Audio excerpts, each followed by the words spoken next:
Welcome to the Diversity Connector podcast, where we explore the rich tapestry of human experiences.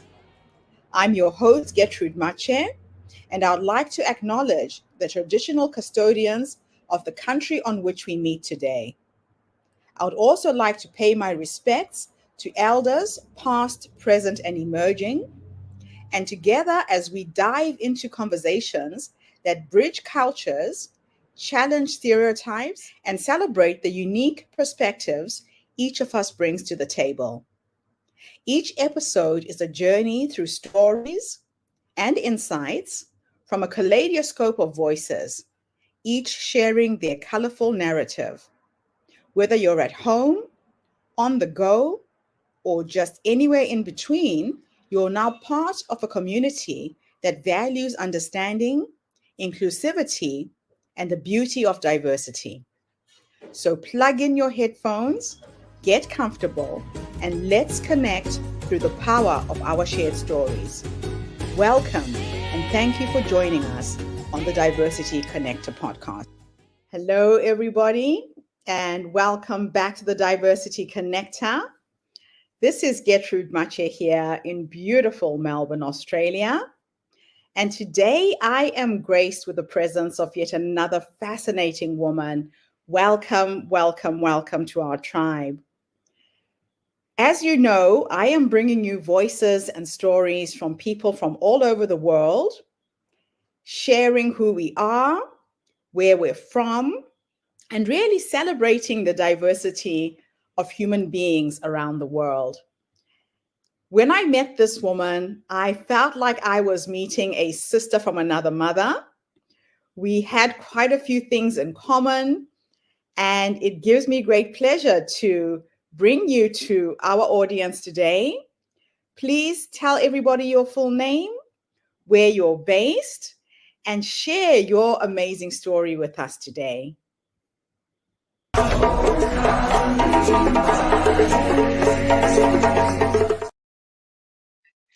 Good morning, everyone. Good morning, Gertrude. My name is Millicent Grant. I'm a lawyer and I'm based in England in the United Kingdom. My story is that I've always, from a very early age, wanted to be a lawyer. Actually, I wanted to be a barrister because my uncle was a barrister. My uncle was born in Jamaica and came over to England during the Second World War to join the Royal Air Force. After the war ended, he remained in England, qualified as a barrister, and then practiced for the whole of his career until retirement in Nigeria. And I grew up with a photograph of him on the wall in his wig and barrister's robes and wig. And that was the image that I had in front of me that made me want to become a barrister. The only reason I could give at the time in my early years for wanting to be a barrister was that my uncle was a barrister.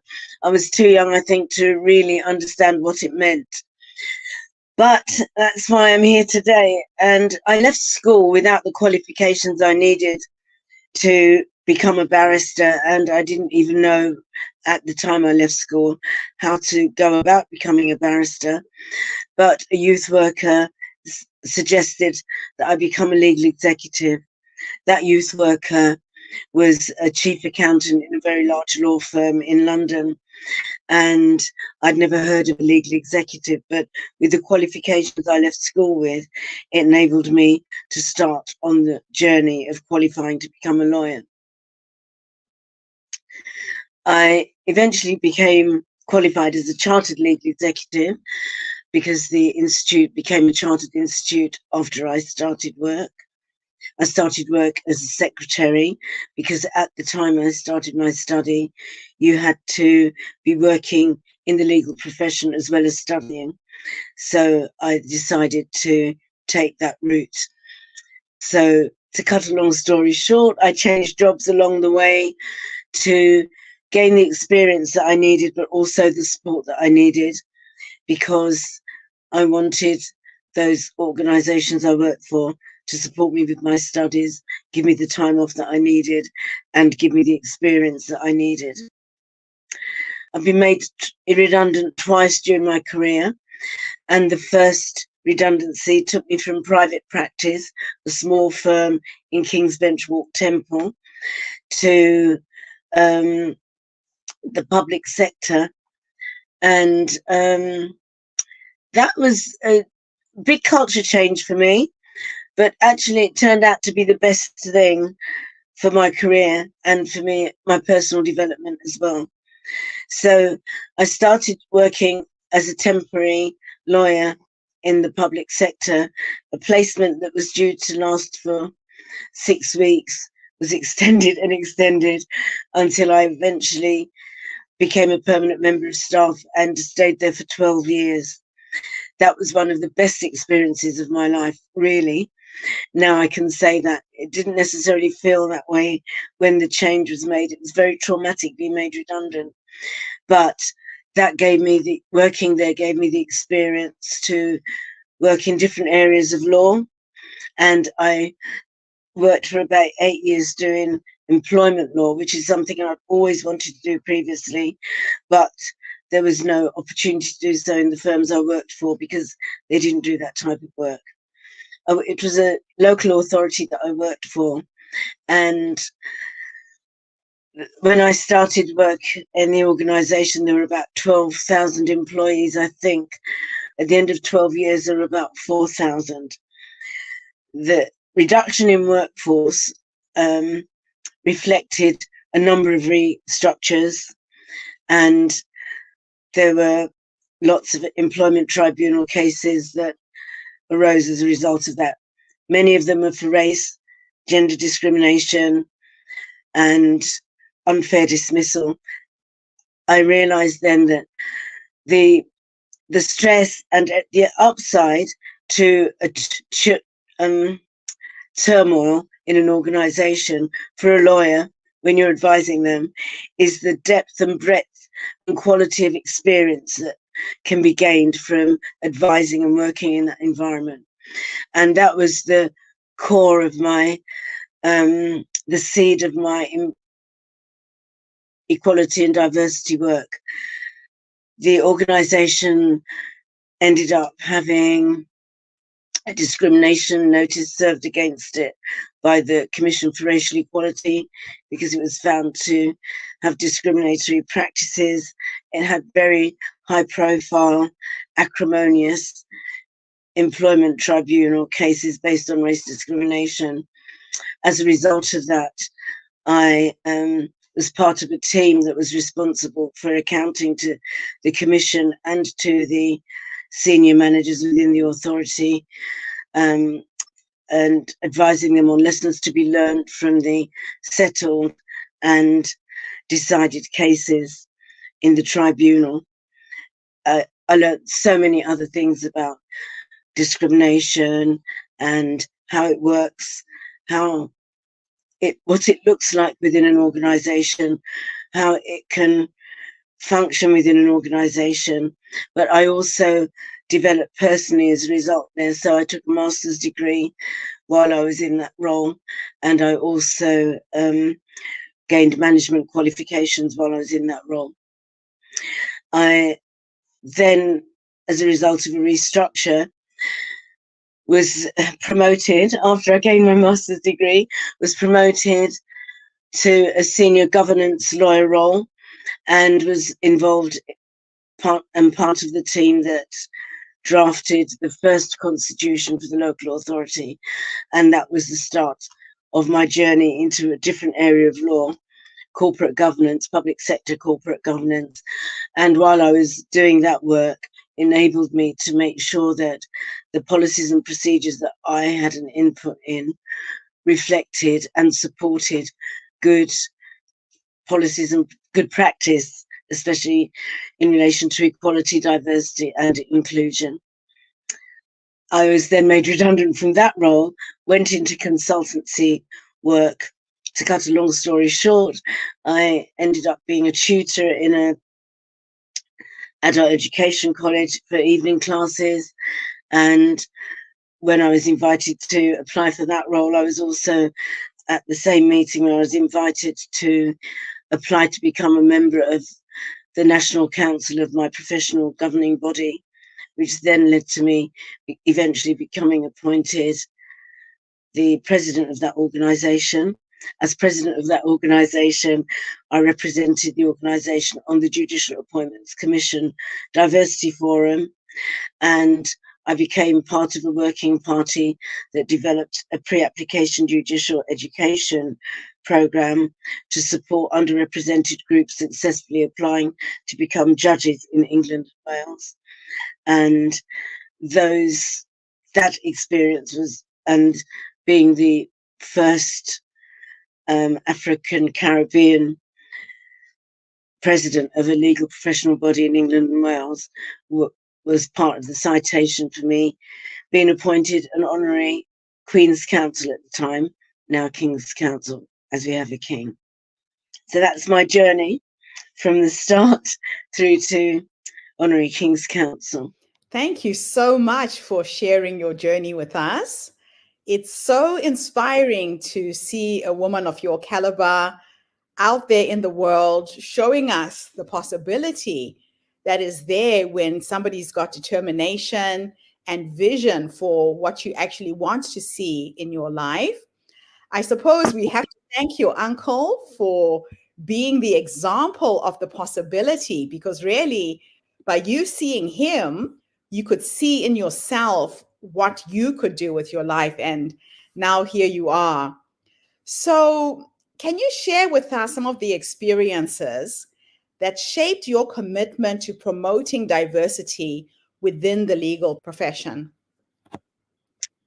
Yes, I think firstly, and I think probably it's well recognised because of the history of England, within the legal profession, the typical profile of a lawyer is white, male, middle to upper class, and somebody who, from a background that's not the same class, not the same race, and at the time, even when I started, not the same gender, would have the opportunities to qualify as a lawyer, practice as a lawyer, and to progress within their careers.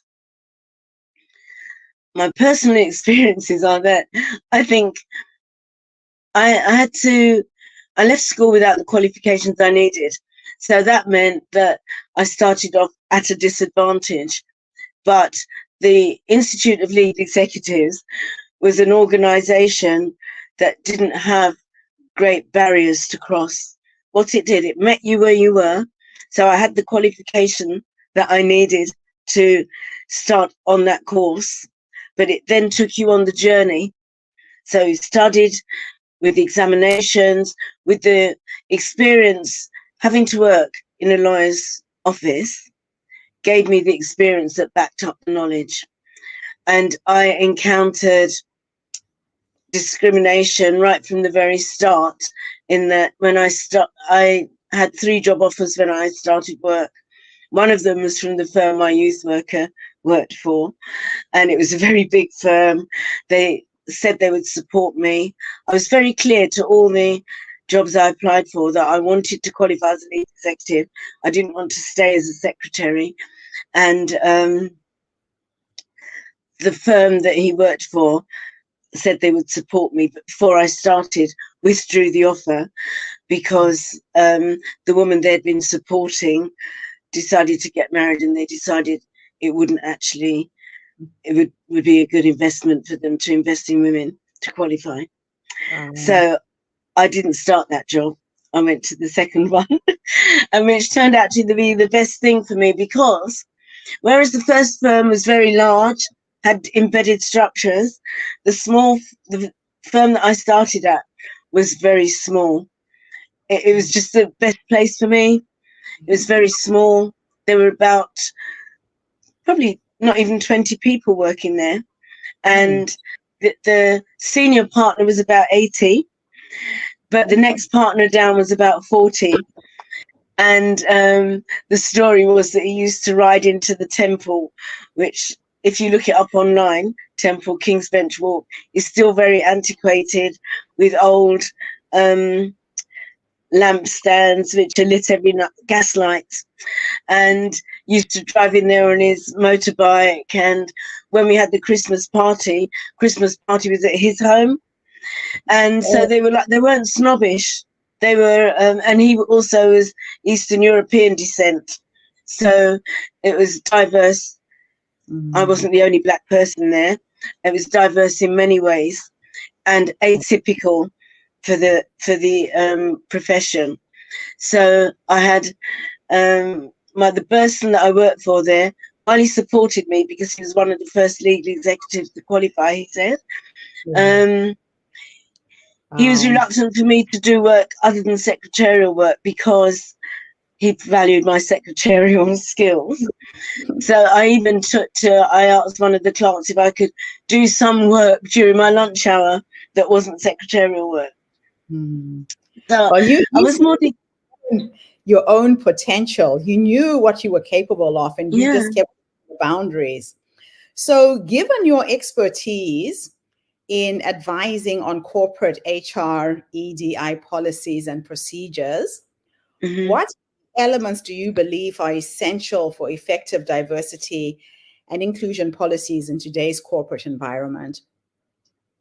I think it's important that policies and procedure support diversity, inclusion, and respect.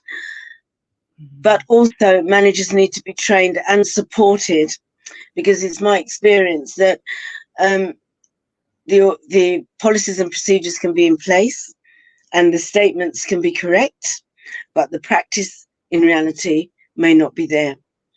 And it takes will from the top all the way down, middle managers as well, and training and the will to actually recognize when you're not being inclusive, when you're acting in a way that could be directly or indirectly discriminatory, and to do something about that. I think that is very important, because if the will is not there, the policies can be there, but unless they're implemented and it becomes part of the culture, it doesn't really make a difference. And I've seen that. And sometimes middle managers can be a stumbling block between those at the top who want things to be a particular way and those who are being managed, who want to break through barriers.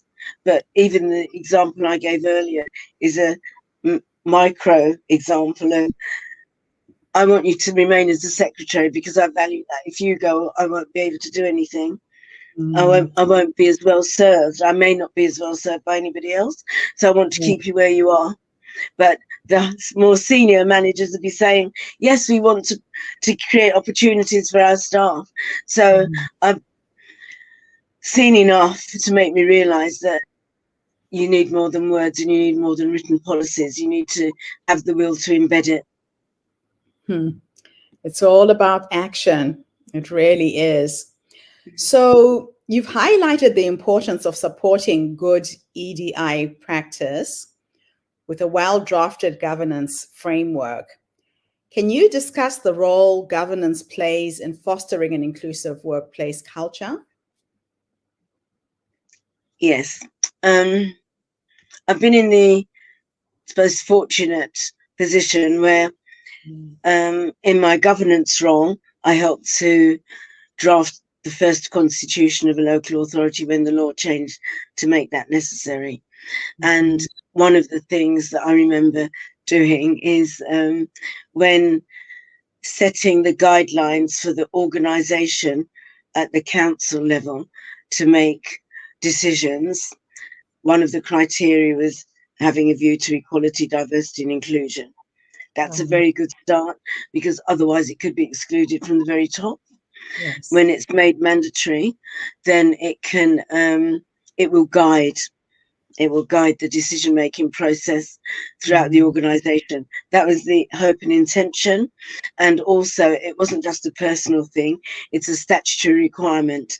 So that was a way of making sure that the statutory requirement that supported EDI was embedded in the most, at the top level of the framework. And the intention is that every decision following from that would reflect it in that way. Wow, that's just awesome. Now, let's talk a little bit about equality impact assessments. Mm-hmm. Your work involved conducting equality impact assessment on services and workplace practices. Can you share an example where your assessment led to some significant positive change? The two aspects you said, there was impact assessment on services and impact assessment on staff. The impact assessment on the services, I really delivered the training for those within the directorates. So in local government, the work of the local government covers the needs of the whole community. So it's broken down into directorates. So you may have social service, environmental, housing, things of that nature. So I was involved I actually did some training for those within the directorates to look at the impact of their work. So I couldn't give a direct outcome as a result of that. But I remember one example that was used during the training was the need for example, you may require somebody to be at home in the housing department when services are going to be delivered, but where it's the case that many women are going to be at home, and it's the case that many of those carrying out the work are men. In some cultures, it's inappropriate for a woman to be alone in the house with a man. Right. And therefore, things like that make it or demonstrate why it's good to have a diverse workforce, because in those circumstances, you could send a woman to do the work when you know that a woman is going to be alone in the house. But if you don't have a diverse workforce, and it is mainly men, and you don't have the flexibility to make that kind of adjustment, that could cause quite a difficulty in the way you deliver your service. Yeah. And in the personnel side, staff and workforce, I think the biggest, I didn't actually do an assessment, but in the process of managing the employment tribunal claims, where members of staff have brought cases against the local authority on a number of grounds, discrimination being one of them, unfair dismissal. So it's about unfair practices, discriminatory practices. Sometimes the discrimination could be direct, and sometimes it could be indirect. So the indirect is where you have one policy that applies to everybody, but it impacts some groups more than others. So they need to be highlighted and recognised and then addressed. And I think, I can't think of a particular one, but we were constantly having to review our policies and procedures to recognise where that could be happening, where the policies and procedures didn't support good practice, where the guidance to managers didn't necessarily support good practices. And sometimes it could be that where there's insufficient guidance, it can create room for too much flexibility, and therefore personal decisions made by managers could end up being discriminatory for reasons sometimes not deliberate. But what I've found is that sometimes managers need support to be strong managers, because they can be managed by strength of personality of the people they manage. I've seen that often, even to the extent that I've been told that sometimes whole restructures are carried out because of one person that the manager can't confront. So it's very important. And there's one reason why I trained as a coach after I left. The second time I was made redundant, went to consultancy, because I recognised that need. Wow. How to have the difficult conversations, how to strengthen yourself inside, how to put yourself into a frame of mind where you can actually deal with the issue that you're trying to avoid all the time. Yeah, because it's easier to avoid than to go head on and face some of these things. Yes. So having advised on lessons to be learned from tribunal claims, what common themes have you identified in these cases, and how can organizations use these insights to improve their EDI processes? In that particular organization, I think the common themes were, these are probably not directly from the cases, but some of what I'm about to mention indirectly created the situation where this could happen.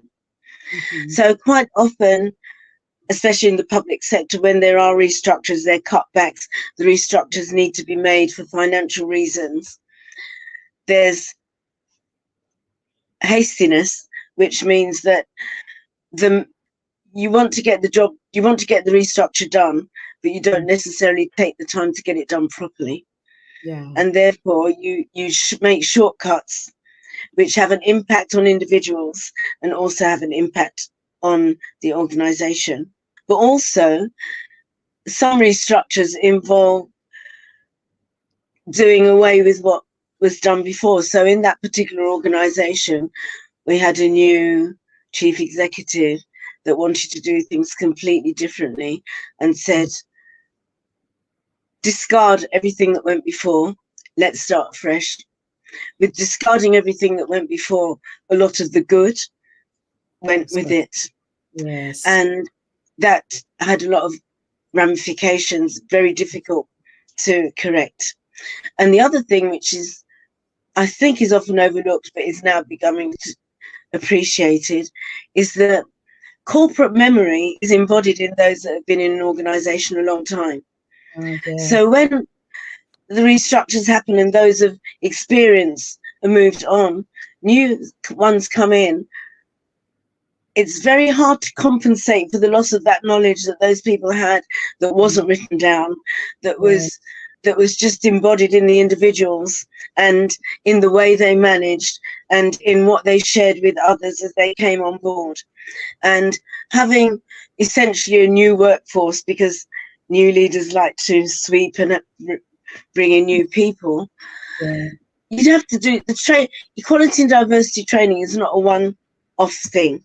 It has to be continuously done because people change. And even what I've noticed is that people come into the workplace from different backgrounds that have different attitudes towards diversity and equality and inclusion.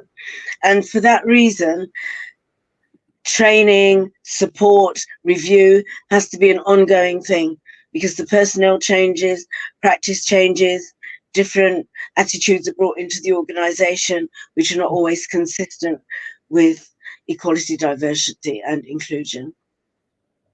Wow, there is a lot of work there. So you qualified to deliver adult training workshops on EDI.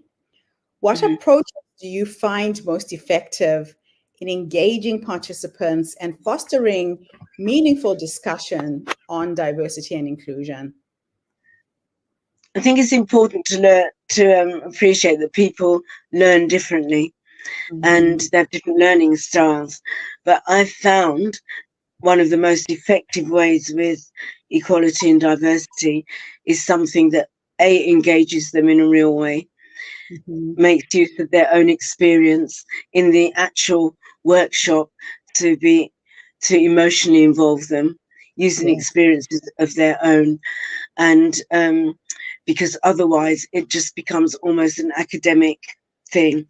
But when a person is emotionally involved in the training and perhaps even using their own examples of when they felt sidelined, discriminated against.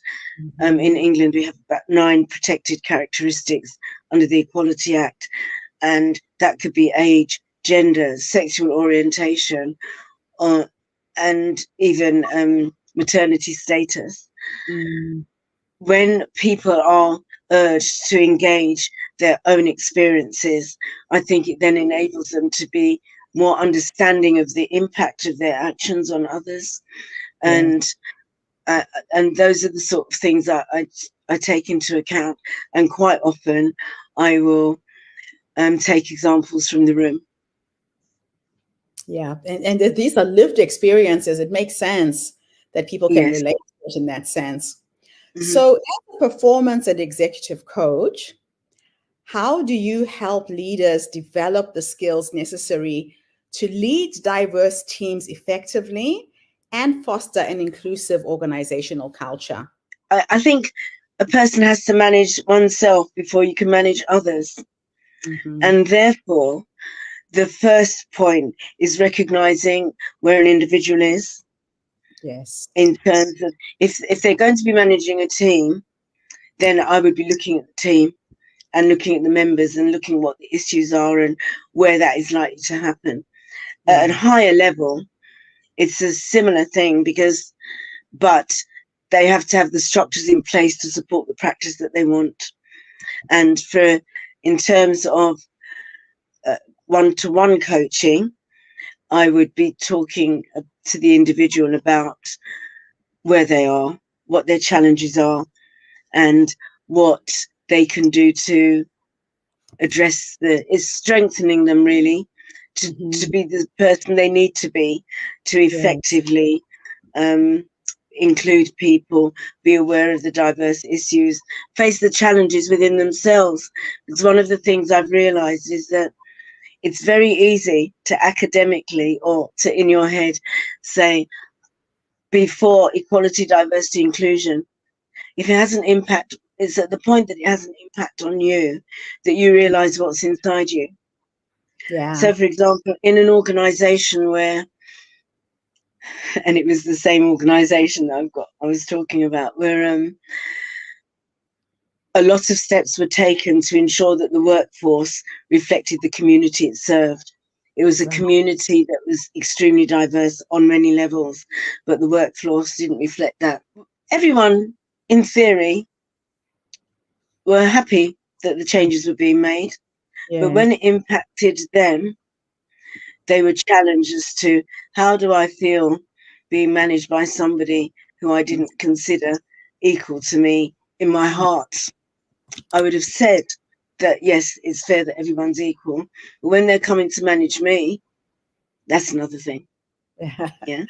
That's interesting. And I think the other thing is also about initiatives to change the workforce, is that you have to do it in such a way that those that are employed as a result of those initiatives have got the respect from those that they're joining, and that they have the confidence that they know that they are being appointed because of their qualities and their skills, and not because they fit the criteria of gender or race or whatever.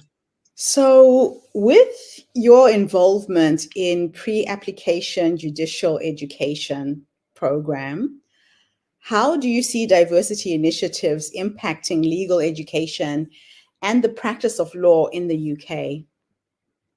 Okay, the pre-application judicial education program, my involvement was just in designing it. I was part of the team that designed it. And I think it's been successful in terms of attracting underrepresented groups in the judiciary, but I understand that the success rate still reflects some kind of discrepancy. We're not sure why. And that seems to be the same with certain of the other groups within the profession, solicitors and barristers in particular, I know are measured. So there may be more applicants, but fewer successful applicants. We're not sure why. So that's something more that needs to be looked into. But the live issues at the moment are neurodiversity, where people diverse in that way, in the way they think and operate, and addressing those issues and adjusting for those individuals. Intersectionality, where a person may have more than one protected characteristic. So, for example, I might receive less pay than a white woman, and it may or may not be because of my colour, but then white women receive less pay than white men. Yes. So then there would be a doubly adverse impact. So that's an example of intersectionality, and a person could have a disability in addition, which would complicate things. And the other thing that I see that is emerging, which I think will have implications in the long term, unless it's recognized and addressed, is artificial intelligence. That's been it's a big issue at the moment in terms of everybody's talking about it. I know there's a conference coming up on artificial intelligence in the law. In some countries, some decisions are made by artificial intelligence, but the risk with that is that discrimination can become embedded, particularly because it tends to learn from what's gone before. So if what's gone before just replicates what's gone before, my question, others may be able to answer it, is how do you introduce change and diversity, and how it's programmed, in my opinion, needs to be looked at, because the programmer has a lot of responsibility in terms of how that's organized. Wow. Yeah, AI is another field all on its own. So my last question for you is, looking into the future, what trends or developments do you anticipate will shape the evolution of diversity and inclusion in the legal profession? And what advice would you give to young lawyers aspiring to make a difference in this area? I think the challenges are the same as they've always been, but it's probably a bit more complex. And I think I would put it down to an individual level and say to the biggest challenge is yourself.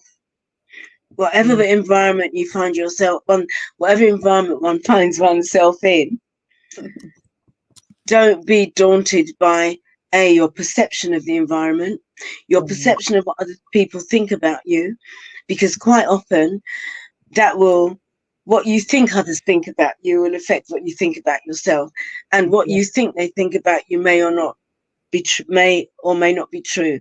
But even if they do think what you think about you, it doesn't make any difference. What you think about yourself is the most important thing.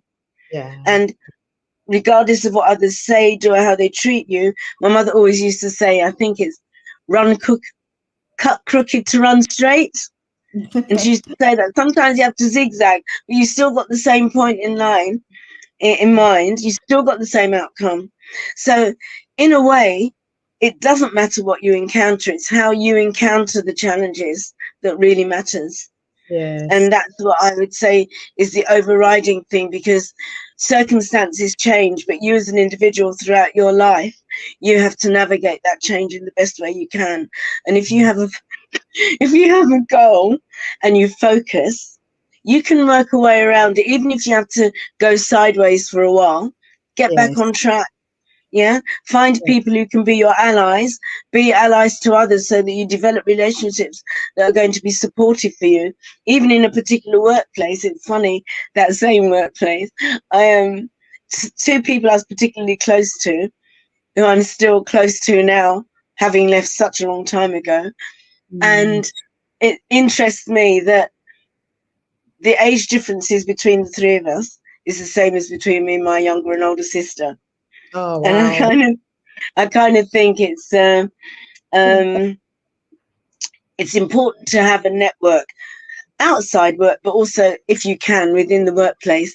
Because I remember during some of the restructures, the three of us went to lunch, and I said, this is my strategy. I don't want this job, but I want to do this, but I'm not going to apply for what they want me to do, because I don't want that job. I'm going to apply for what they don't expect me to apply for. And that was the job I got. And it's just nice to have a group that supported you. And the older one, when I took my master's degree, I remember remembering that I came from a background when I didn't have a lot of qualifications from school, and I had to take exams more than once to pass them. And I remember looking in the Times newspaper and seeing this advertisement from a university in Montfort saying they do an LLM, suitable for legal executives. And I remember saying to my friend, gosh, they say it's suitable for legal executives. That means I can do it. I remember saying that. It means I can do it. So she said, I gave her my reservations, and she said, do it frightened, Millie, do it frightened. And do it anyway, and this is what you can use for your dissertation, the example of the discrimination I'd just been working through and everything.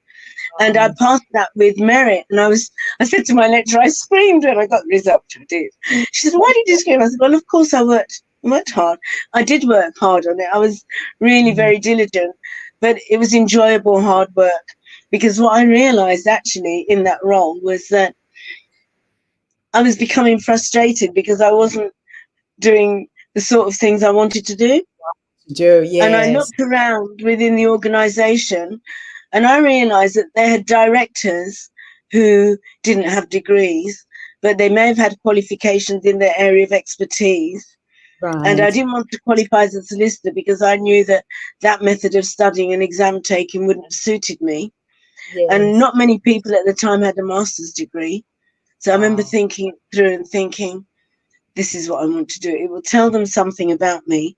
It will give Yeah. me something that not a lot of other people have.